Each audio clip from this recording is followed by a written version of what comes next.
आपको याद दिला रहा हूँ 25, 26, 27 अक्टूबर हमारा राष्ट्रवादियों का महाकुंभ, जिसमें हम हिंदू इकोसिस्टम का निर्माण करेंगे।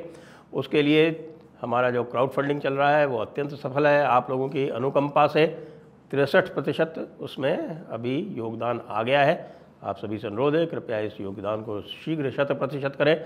इसके लिए या तो QR स्कैन कर लें या फिर डिस्क्रिप्शन में जाके लिंक को क्लिक कर लें। नमस्ते। आप सभी से अनुरोध है कि कृपया हमारी चैनल को सब्सक्राइब करें, इस वीडियो को लाइक करें और शेयर करें। क्या अमेरिकन डीप स्टेट भारत में बांग्लादेश की पुनरावृत्ति करना चाहती है? अभी रशियन पोर्टल है एक स्पुतनिक करके, उसमें इसके ऊपर एक बड़ा लंबा चौड़ा आर्टिकल आया है और आपने देखा होगा कि 2 दिन पहले अर्नब गोस्वामी ने भी इसके ऊपर बड़ी चिंता व्यक्त की, इसके ऊपर एक पूरा एपिसोड किया। आपने जयपुर डायलॉग्स में भी इसके ऊपर कई सारी चर्चाएं सुनी होंगी। आज क्या स्थिति है ये मैं थोड़ा सा समराइज़ करूंगा। इसमें कोई संदेह नहीं कि जो यूएस डीप स्टेट जिसको कहते हैं, यूएस डीप स्टेट क्या है? वैसे बेसिकली जो है, हम कहते हैं कि पाकिस्तान में आर्मी हैज़ अ स्टेट, तो उसी तरह से अमेरिका में the corporations have a state.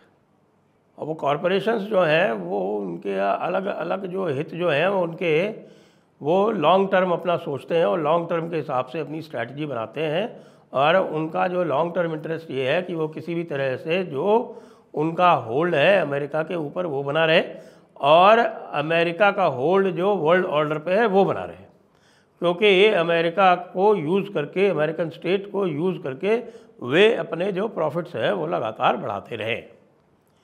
ये उनका लॉन्ग टर्म इंटरेस्ट है। पहले जो है इसमें अभी भी आज भी आप देखिए कि जो बड़े बड़े कॉरपोरेशन हैं, ब्लैक रॉक का नाम आपने सुना होगा जयपुर डायलॉग्स पे, ये नाम हमने ही पॉपुलर किए जयपुर डायलॉग्स पे। ब्लैक रॉक है, वैंगार्ड है, स्ट्रीट स्टेशन है, ये जो बड़ी बड़ी एक ख़ास तौर से इसमें कई सारी इंश्योरेंस कंपनी है और सारी कंपनीज़ हैं। तो ये जो है इस तरह की कंपनीज़ हैं कि इनके जितनी भी बिग टेक है और जितने भी बड़े कॉरपोरेशन हैं उसमें सब में बड़ी बड़ी स्टेक्स हैं। एक प्रकार से ये होल्डिंग कंपनीज़ हैं। तो आपको पता है कि जब ये कोई होल्डिंग कंपनी होती है तो वो होल्डिंग कंपनी जो कॉरपोरेशन होता है और कॉरपोरेशन में अपनी इक्विटी के हिसाब से, अपने डायरेक्टर्स के प्लेसमेंट के हिसाब से उनको कंट्रोल करती ही करती है। आप किसी को भी रुष्ट कर सकते हैं, आपके सबसे बड़े शेयर होल्डर को आप रुष्ट नहीं कर सकते। आपके शेयर होल्डर जो है वो आपको डुबो सकता है 4 दिन में। अपने ऑफलोड करना शुरू कर दे शेयर्स तो पता चला कि आपकी कॉरपोरेशन डूब गई। तो ये जो है इनके इंटरेस्ट जो है अभी बहुत कुछ दिनों पहले तक आर्टिकुलेट होते थे डावोस में, और डावोस में कुछ दिनों पहले तक। अभी तो काफ़ी कुछ परिवर्तन आया है क्योंकि भारत की इकॉनमी इतनी तेज़ी से बढ़ी है कि बहुत सारा जो अमेरिकन डीप स्टेट है, अमेरिकन डीप स्टेट का एक हिस्सा जो है वो भारत को एक पोटेंशियल एलाई के रूप में देखने लगा है। लेकिन जो ओल्ड डीप स्टेट है वो भारत को अपने हिसाब से चलाना चाहता है, वो भारत को अपना गुलाम बना के रखना चाहता है, वो एक नई ईस्ट इंडिया कंपनी के रूप में भारत के ऊपर राज्य करना चाहता है। अब इसके लिए आपने देखा कि जो भी अब हम समझ पा रहे हैं और जो भी हमारी बातचीत चल रही है उससे ये लग रहा है, ऐसा लग रहा है कि जो ये बांग्लादेश का सारा कार्यक्रम किया गया, ये बांग्लादेश का कार्यक्रम खैर ठीक है, उसमें हसीना की अपनी गलती तो थी।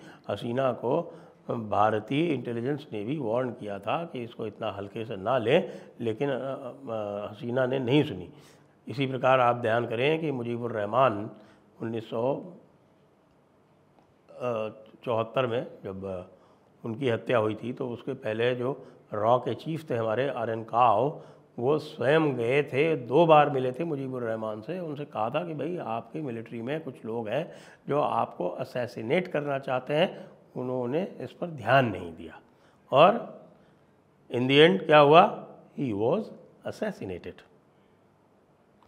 अब क्या हो रहा है कि अब आप देखें कि डिस्टेबलाइजेशन के जो पुराने तौर तरीके हैं, आपको ध्यान है जब 2014 से जब से सरकार आई है ये मोदी जी की, तो मोदी 1.0, 2.0, अब चल रही है 3.0। इसमें जो RDX वाले धमाके थे वो बंद हो गए थे। तो अब 40 किलो 40 टन RDX मंगाया जा रहा है बांग्लादेश द्वारा। ये भाई RDX का क्या करेगा इतने RDX का? Unless they are planning to supply to the terrorist. इतना सारा तो उनके यहाँ कोई काम भी नहीं होता, इतनी उनके यहाँ चट्टाने भी नहीं हैं जो ब्लास्टिंग वगैरह में काम आता है। तो ब्लास्टिंग में भी RDX काम नहीं लेते, वो दूसरे एक्सप्लोजिव्स काम लेते हैं। तो RDX का क्या करेंगे, ये क्यों मंगा रहे हैं इतना RDX? ये एक प्रश्न जो है ये बहुत संभल के आया है, उभर कर आया है। और इससे ये दिख रहा है कि अमेरिकन डीप स्टेट का अब भारत में धमाके इत्यादि करने का प्लान हो सकता है। दूसरी बात जो है वो हमारे अमेरिका के जो डिप्लोमेट्स हैं वो जगह जगह मिल रहे हैं, उसको वक्फ अमेंडमेंट बिल को वेपनाइज करने का प्रयास कर रहे हैं और अमेरिकन बैप्टिस्ट चर्च को यूज़ करके आंध्र प्रदेश में चंद्रबाबू नायडू को अपनी तरफ लाने का प्रयास कर रहे थे। वो प्रयास बुरी तरह से असफल हुआ है और न केवल बुरी तरह से असफल हुआ है, उसका एक प्रकार से सीधी सीधी उसकी एक प्रकार से घोषणा कर दी है चंद्रबाबू नायडू ने। जी हाँ, चंद्रबाबू नायडू ने हिंदू मंदिरों के लिए ग्रांट्स बढ़ा दी हैं, 10 लाख 5 लाख उनके मंदिरों की श्रेणी के अनुसार। वहाँ के आर्चकों की एक सैलरी फिक्स कर दी है 15,000 रुपये, उनको जो है कोई 1,000-1,500 भी नहीं मिलते थे पहले। और वहाँ जो नाई ब्राह्मण जिनको बोलते हैं, यानी कि जो शेविंग का काम करते हैं, वहाँ पर उनकी 25,000, इस प्रकार से उनकी सैलरी फिक्स करके और एक तरह से हिंदू मंदिरों को बचाने का और हिंदू मंदिरों को लोकप्रिय बनाने का कार्य आरंभ कर दिया है। और साफ साफ कहा है कि भाई हिंदू मंदिरों में किसी भी प्रकार का कोई गैर हिंदू नौकरी नहीं पा सकेगा। ये बहुत बड़ी बात है, क्योंकि इससे पहले जब आए थे आपके राजशेखर रेड्डी के सुपुत्र यानी कि YSR कांग्रेस के जगन रेड्डी, तो जगन रेड्डी ने एक प्रकार से उसका क्रिश्चियनाइजेशन का कार्य आरंभ कर दिया था। तिरुमला तिरुपति देवस्थानम में भी जो उनके रिश्तेदार जिनको बनाया था उन्होंने अपने साड़ू भाई को, वो साड़ू भाई वैसे तो ये कहा जाता है कि वो हिंदू ही थे और उनकी क्लेम थी कि वो हिंदू थे, लेकिन सभी को ये लगातार संदेह रहता था कि साहब कि ये क्रिप्टो क्रिश्चियन है और ये क्रिश्चियंस के हवाले कर दिया गया है। ये तिरुमला तिरुपति देवस्थानम जो कि दक्षिण भारत का सबसे सुप्रसिद्ध तीर्थ है। साथ में जम्मू कश्मीर में जाके ये मिले हैं जाके उमर अब्दुल्ला से, ममता दीदी तक भी कोई आउटरीच हुई है। और एक प्रकार से लोगों को ये संदेह हो रहा है कि क्या अमेरिकन डीप स्टेट यहाँ पर किसी प्रकार का षड्यंत्र करके कोई अविश्वास प्रस्ताव लाके क्या मोदी सरकार को गिराना चाहती है। संभव नहीं है। मोदी सरकार ने अपनी व्यवस्था काफ़ी कुछ कर ली है और जिस प्रकार से चंद्रबाबू नायडू ने हिंदुओं के पक्ष में, हिंदू हितों के पक्ष में तेवर दिखाए हैं और जिस प्रकार से पवन कल्याण वो धुरी है जिसके ऊपर आंध्र प्रदेश की सरकार टिकी हुई है। और पवन कल्याण ने अपने जो इरादे हैं, अपनी जो इच्छाएं हैं वो बिल्कुल सार्वजनिक कर दी हैं और उनका कहना है कि मेरा जीवन जो है वो हिंदू हितों की सुरक्षा के लिए, हिंदू मंदिरों को स्वतंत्र बनाने के लिए हुआ है। इसलिए यह जो प्रयास है ये असफल हो गया है अमेरिकन डीप स्टेट का। तो अमेरिकन डीप स्टेट उसके बाद तेलंगाना वालों से भी मिली है, अब कर्नाटका वालों से भी मिली है, ऐसा कहते हैं लोग। हालांकि इसका कोई कंफर्मेशन नहीं हुआ है मेरे पास अभी तक, लेकिन उसकी आवश्यकता नहीं है क्योंकि राहुल गांधी तो वैसे भी उस डीप स्टेट के ही एक रिप्रेजेंटेटिव हैं।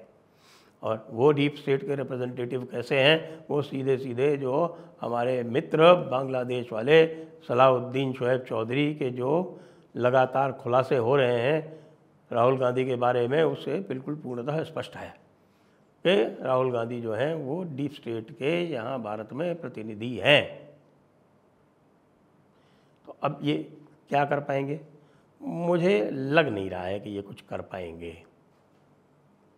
क्योंकि बांग्लादेश में जो कुछ भी हुआ, बांग्लादेश में वहाँ की आर्मी के हिसाब से हुआ। भारत की जो आर्मी है वो राष्ट्रवादी है। भारत की जो बृहत्तर जनसंख्या है वो राष्ट्रवादी है। वो बांग्लादेश की तरह जमायती या उम्मती नहीं है, यानी उसकी जो श्रद्धा है वो किसी और देश में नहीं है। जैसे बांग्लादेश के जो जमाती और जो कट्टरवादी हैं उनकी जो निष्ठा है वो अरब में मक्का में बसती है, ऐसा भारत में तो है नहीं। तो ये अमेरिकन डीप स्टेट जो भी कुछ ट्राई कर रही है ये सफल होने वाला नहीं है। ये कुछ भी कर लें, चाहे वो उमर अब्दुल्ला से जाके मिल लें या ओवैसी से जाके मिल लें या चंद्रबाबू नायडू के पास जाके कर दें। चंद्रबाबू नायडू ने तो उसको बिल्कुल एक तरह से संदेश ही दे दिया खुला, किसी से भी कुछ भी कर लें, इन सब चीज़ों से कुछ होने वाला नहीं है। उनकी जो स्कीम है वो सबके सामने है और ये स्कीम जो है वो पूरी तरह से डिफीट की जाएगी। और अमेरिकन इलेक्शंस के बाद में तो अमेरिका जो है वो अपना ही दामन बचाते घूमेगा, चाहे ट्रंप आवे और चाहे कमाला जी आवे।